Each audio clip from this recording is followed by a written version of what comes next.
Phil White on BBC Radio Humberside. At 1 o'clock, the lunchtime news now. Lara King, good afternoon. Hi Phil, good afternoon. The main stories this lunchtime. It's claimed new mobile technology means Humberside police officers will be able to spend more time in their communities.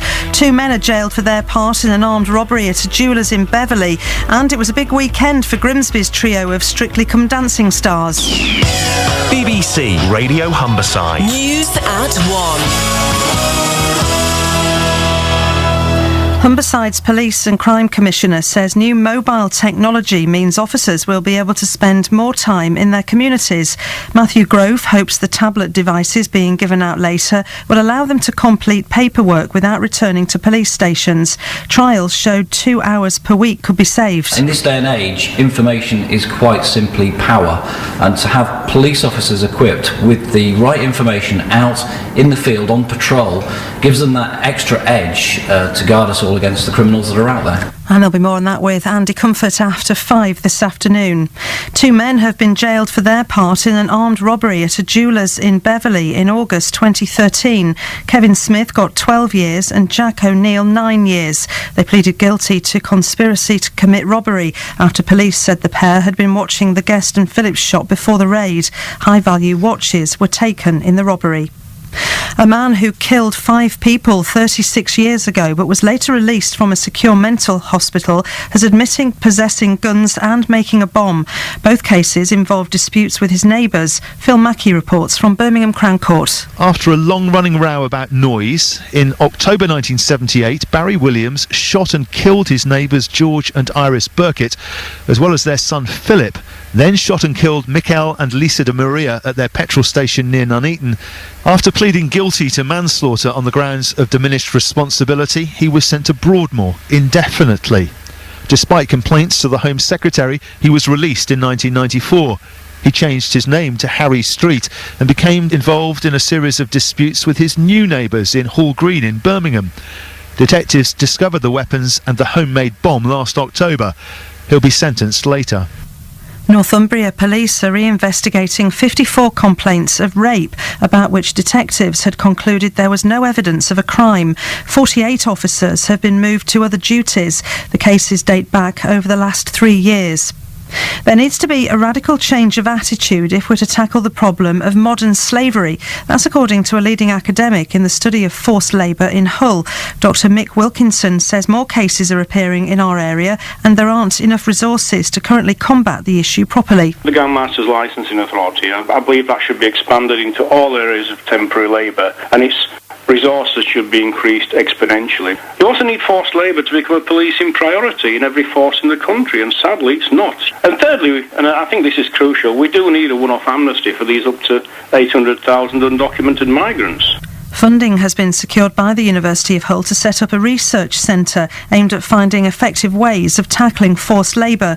Professor Kevin Bales is a professor of contemporary slavery at the university. A country like the UK could actually be a completely slave-free country. We could do that here. We have good, honest police. We have decent border controls. We have a lot of things going for us. If we put the resources and some political commitment behind it, this could be a slave-free country. A British businessman, Shrien Douani, has gone on trial in South Africa, accused of murdering his wife on their honeymoon. He's pleaded not guilty. 3 South Africans are already serving long jail terms for their part in the killing 4 years ago. Mr Douani fought a long legal battle against being sent to Cape Town to stand trial. From the court, here's Karen Allen. Shrien Douani, dressed in a dark suit, appeared composed and spoke clearly when he formally denied charges of murder. Seated to his right in a packed Cape Town courtroom were members of his own family. On his left, those of Annie, his 28-year-old bride, who he's accused of murdering. In a case which is likely to focus on the testimony of 3 alleged co-conspirators already jailed for their part in the crime, Mr Douani said in a statement that he was bisexual. The trial is likely to dwell extensively on the nature of the couple's relationship, but Mr Douani said that he was instantly attracted to Annie when they first met. Police are investigating the apparent suicide of a woman who'd been accused of posting abusive internet messages about the parents of Madeleine McCann. The body of Brenda Leyland was found in a hotel room in Leicestershire on Saturday. A few days earlier, she'd been confronted by a Sky News reporter who accused her of being an internet troll. Resurfacing work on the M180 has started again today, but the Highways Agency says every effort will be made to keep traffic disruption to a minimum. The eastbound side near Scunthorpe was closed in August, and the agency admitted it caused unacceptable delays. One lane is shut from today, and the work is expected to be finished by January. It was a big weekend for Grimsby's trio of Strictly Come Dancing stars. Kevin and his sister Joanne both got through with Frankie Bridge and Scott Mills, respectively, whilst Kevin's fiancée Karen Howard also made it through with Mark Wright. Kevin and Joanne's dad, Keith Clifton, says he's really proud of them. It's a very humbling experience with our kids being out there. It's, there's 10 million people looking at this programme, voting and spending money on our kids. It's extremely humbling. BBC Radio Humberside Sport. And all your lunchtime sport now from Tim Steer. Thanks, Lara. Good afternoon. Hull City manager Steve Bruce has praised the impact leading scorer Nikita Jelavic has had on his team so far this season. Jelavic's goal against Crystal Palace at the weekend was his fourth of the season, equalling his tally for the club throughout last year. And Bruce says he has worked hard to get his reward. He's been terrific all season. I thought last week against Manchester City he was excellent. It was good for him because he wants to be like every good number 9. He wants to score, and he's got himself in great shape, great nick, and that's all down to him and his attitude for it, because since he's arrived in 12 months he's got the heart the size of a bucket, and it's great when he scores a goal because he deserves it.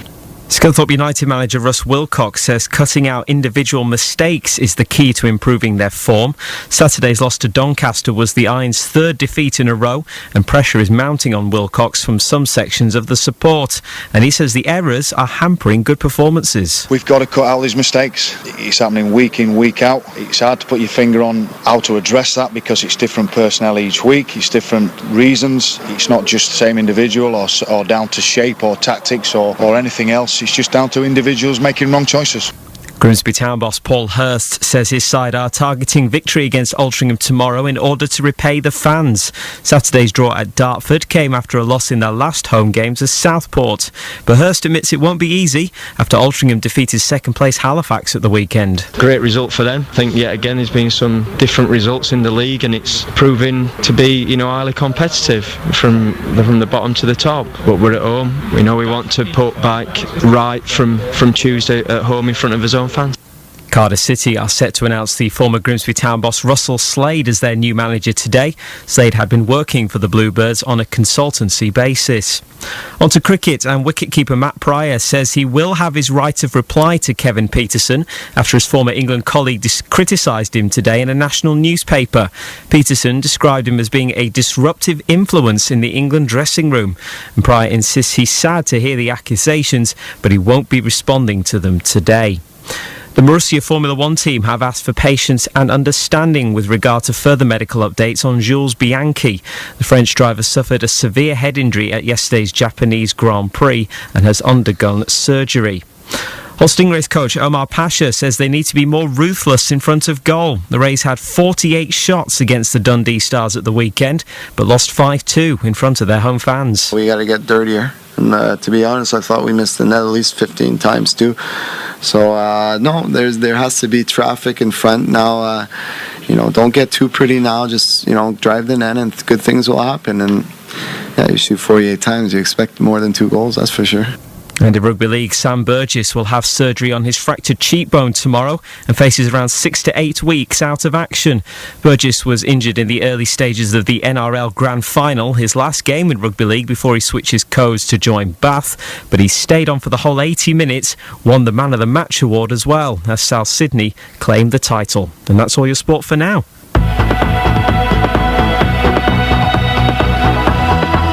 It's time for all your travel news, and here's Greg Edwards. In Scunthorpe, first of all, Simon gave us a call a little while ago to tell us about a tree falling across Ferriby Road. Now, the police tell us they've quickly moved that tree out of the way, so things should be back to normal there. The M180, meanwhile, daytime roadworks are underway now between Junction 2, the Belton turn-off, and Junction 3 at Scunthorpe, with a lane closure in both directions, but those restrictions should be lifted by about 3:30 this afternoon. Traffic on the approaches to the Myton Gate roundabout looking busier than usual according to our sensors. If you do spot any other traffic problems, call in if it's safe to do so on 0330 123 0182, and there's more online at bbc.co.uk/Humberside. Thanks, Greg. Let's get the latest lunchtime weather now. Here's Paul Hudson. A cloudy afternoon with further outbreaks of rain at times and feeling quite cold with highs of 11 Celsius, that's 52 degrees Fahrenheit. This evening and overnight, cloudy at first, still a risk of a bit of patchy rain, but it will become dry, some mist and fog later, lows of 7 degrees. A grey start tomorrow, it will brighten up with a risk of showers. And that's the latest news from BBC Radio Humberside. We'll have an update for you at 2. Very good, thank you very much. On your marks, get set, bake! It's the final week of the Great British Bake Off, and the oven gloves are off. Don't expect winning to be a piece of cake. I think they're fairly uniform, apart from that one. Half-baked ideas just won't cut it. I don't think it matters, to be honest. Don't tell Paul that. At this stage, good enough just isn't good enough. My layers of mascarpone are uneven. They're going to notice that. Oh, we'll notice all right. With just 3 bakers left, the heat is on high. The Great British Bake Off, the final, on Wednesday night at 8 on BBC One and BBC One HD. Can't wait. It's National Cake Week this week as well. Did you know that? This is Phil White on BBC Radio Humberside. I don't want any